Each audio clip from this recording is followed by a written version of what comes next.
ಕಾರಟಗಿಯಲ್ಲಿ ಸಚಿವ ಶಿವರಾಜ್ ತಂಗಡಗಿ ಹೇಳಿಕೆ ನೀಡಿದ್ದಾರೆ. ಉಪಚುನಾವಣೆಯಲ್ಲಿ 3 ಕ್ಷೇತ್ರದಲ್ಲಿ ಗೆಲ್ತೀವಿ ಅಂತ ಹೇಳಿದ್ವಿ, 3 ಕ್ಷೇತ್ರದಲ್ಲಿ ಗೆದ್ದಿದ್ದೀವಿ. ಈ ಚುನಾವಣೆಯಲ್ಲಿ ಜನರು ಕಾಂಗ್ರೆಸ್ನ ಮನಸ್ಫೂರ್ತಿಯಾಗಿ ಬೆಂಬಲಿಸಿದ್ದಾರೆ. ಜನರು ಲೋಕಸಭೆ ಚುನಾವಣೆಯಲ್ಲೂ ಬೆಂಬಲಿಸಿದ್ರು. ನಮಗೆ ಈಗಲೂ ಇವಿಎಂ ಮೇಲೆ ಅನುಮಾನ ಕಾಡ್ತಾ ಇದೆ. ಈ ಹಿಂದೆ ನಮ್ಮ ನಾಯಕರು ಅನುಮಾನ ವ್ಯಕ್ತಪಡಿಸಿದ್ದರು, ಈಗಲೂ ನಮಗೆ ಅದು ಕಾಡ್ತಾ ಇದೆ. ಜನರು ಕಾಂಗ್ರೆಸ್ ಪರವಾಗಿದ್ದಾರೆ ಎಂದು ಹೇಳಿಕೊಂಡಿದ್ದಾರೆ. ಬಂಗಾರ ಲಕ್ಷ್ಮಣ ಜನಾರ್ದನ್ ರೆಡ್ಡಿ ಅವರಿಂದ ಬೆನ್ನತ್ತೆ ಸೋತ, ಎರಡು ಮಾತನೇ ಇಲ್ಲ. ನಾನು ಸತ್ಯ ಹೇಳಿದ್ದೀನಿ. ನಮ್ಮ ಸರ್ಕಾರ ಸಿದ್ದರಾಮಯ್ಯನವರು, ಡಿ ಕೆ ಶಿವಕುಮಾರ್ ಅವರು ಏನು ಮಾಡಿದ್ದಾರೆ ಅಂತ ಸತ್ಯ ಹೇಳಿದ್ದೀನಿ. ಆಮೇಲೆ ಹಿಂದಿನ UPA ಸರ್ಕಾರ ಏನು ಮಾಡಿದೆ ಅಂತ ಸತ್ಯ ಹೇಳಿದ್ದೀನಿ. BJP ಅವರು ಎಷ್ಟು ಸುಳ್ಳು ಹೇಳ್ಬೇಕಾಗೈತಿ ಅಷ್ಟು ಸುಳ್ಳನ್ನು ಹೇಳಿದ್ದನ್ನು ಅದನ್ನು ಜನರಿಗೆ ಮನವರಿಕೆ ಮಾಡಿಕೊಟ್ಟಿದ್ವಿ. ದುಡ್ಡು ತೊಗೊಂಡು ನಮ್ಮ ಕೈಗೆ ಒಂದು ವಾರ ಕೊಡ್ರಿ ಅಂತಂತ ಯಾರೋ ಒಬ್ರು ಮಾತಾಡಿದ್ರು. ಅದನ್ನು ಸರ್, ಇದು ಮನುಷ್ಯ ಮಾಡಿದ ತಯಾರಿ ಮಾಡಿದಂಥದ್ದು, ಮನುಷ್ಯರು ತಯಾರು ಮಾಡಿದಂಥದ್ದಲ್ಲ ಇದು.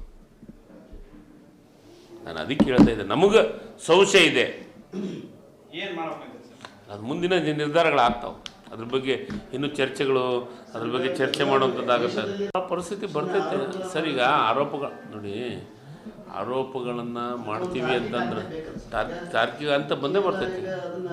ಉತ್ತಮ ಅದಾನಿಯನ್ನು ತತ್ಕ್ಷಣ ಮೊದಲು ಮೋದಿ ಮತ್ತು ಅಮಿತ್ ಶಾ ಅವರ ಬೆಳೆಸಿದ ಕೂಸದು.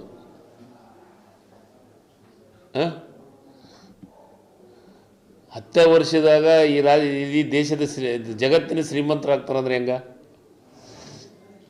ಅಮೇರಿಕ ದೇಶ ಈಗ ಅವ್ರನ್ನ ಅರೆಸ್ಟ್ ಮಾಡ್ಬೇಕಂತ ಹೇಳಿದೆ, ವಾರಂಟ್ ಇಶ್ಯೂ ಮಾಡಿದೆ. ಒಪ್ಪಿಸ್ಲಿ ಅವ್ರನ್ನ ಹೋಗಿ. ಸೋಷಿಯಲ್ ಮೀಡಿಯಾದಾಗ ನೋಡಿದಂಥದ್ದನ್ನು ಕೇಳಿದ್ದು ನಾನು. ಈಗ ಮೊನ್ನೆ ನಮ್ಮ ಮುಖ್ಯಮಂತ್ರಿಗಳು ಅದ್ರ ಬಗ್ಗೆ ಮಾತಾಡಿದ್ರು. ಮತ್ತು ನಮ್ಮ ಹರಿಯಾಣದ ನಮ್ಮ ಪಕ್ಷದ ಮುಖಂಡರೆಲ್ಲರೂ ಚುನಾವಣೆ ಆಯೋಗಕ್ಕೆ ಹೋಗಿ